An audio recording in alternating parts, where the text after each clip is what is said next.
Good afternoon, ladies and gentlemen. It's an honor to be here today at the New South Wales Parliament to say a few words at this special occasion. Before I begin, I'd like to acknowledge the traditional custodians of the land on which we gather. And I would love to thank Minister Janelle Safin and the members of the Parliament, Madame Julia Finn, Elaine and Jenny, and all those who are responsible here for inviting me, and the hot beans rising as well. I take this as a historical moment, not just for myself, but also for the voiceless people of Burma. A moment which reassures us all that we are not forgotten by the people of Australia. Thank you so much for that. 4 years ago, a few weeks after the coup d'etat in Burma, I posted a song called Tears on my social media. When the military junta started killing the peaceful protesters brutally, the song was about my country torn apart by wars and political crisis. The song became so viral that the junta put me on the search and arrest warrant list with the charge of defaming the state, which could put me in prison for at least 3 years or make me literally disappear forever in their prison cell. And I had two choices. The first one is, I could apologize to the junta, appease them, keep quiet, continue my diva's career in their hands, and let them use my image for their propaganda of normalization to trick the whole world as if nothing has ever happened in Burma and everything is back to normal. Or, the second option is, I could leave my luxurious life as a diva, hide like a fugitive, stand with my people, and become a nobody in a third country.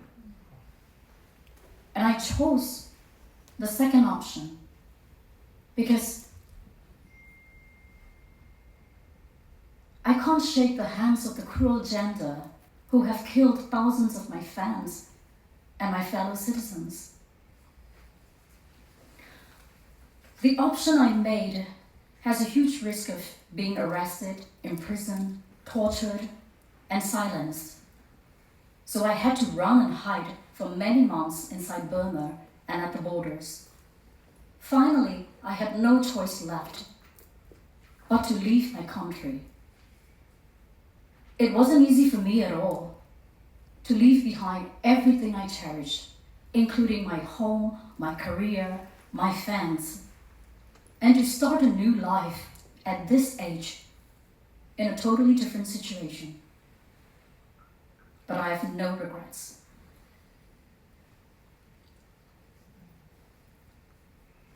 And I'm not the only one who have done this. There are millions of young people who sacrifice their lives, their careers, their dreams, their futures, their fortunes, their families, their successes, to fight for justice, freedom, democracy, and above all, for their fundamental human rights. They include thousands of people, doctors, engineers, teachers, scientists, students, farmers, factory workers, lawyers, artists, musicians, poets, athletes, and so on. We don't want to give up our future in the hands of the cruel junta. We don't want to be enslaved by the inhumane criminals. We don't want to be treated as subhumans under the lawless regime.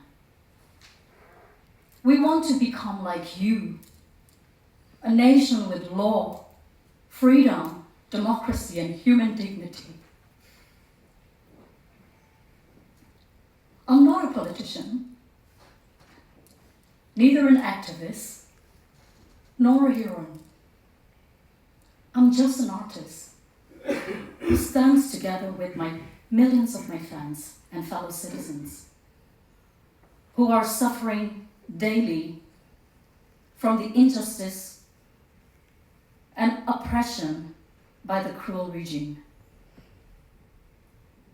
I'm invited here because I'm a famous resistant artist in the society. But for me, this invitation extends beyond myself.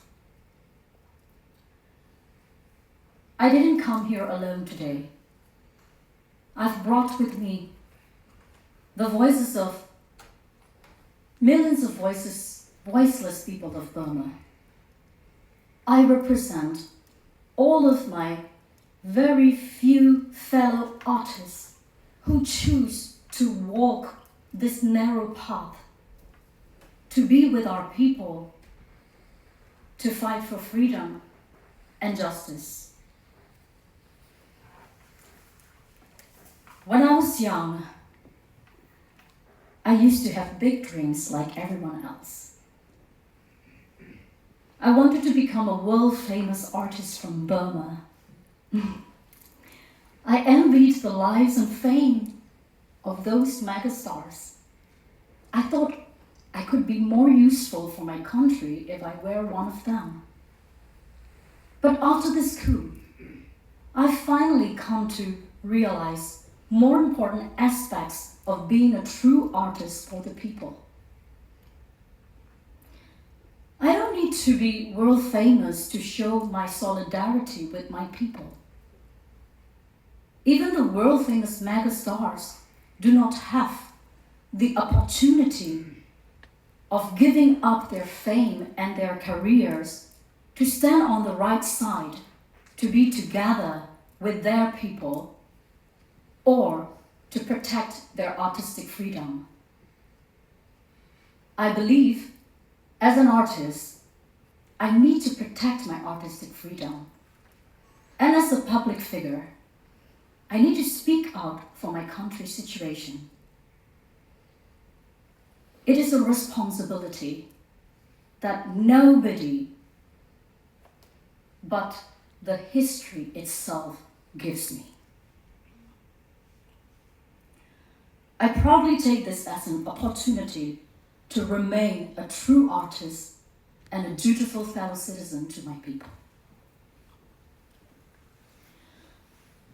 To this day, the military gender continues to commit crimes against humanity, targeting civilians, schools, hospitals, and places of worship.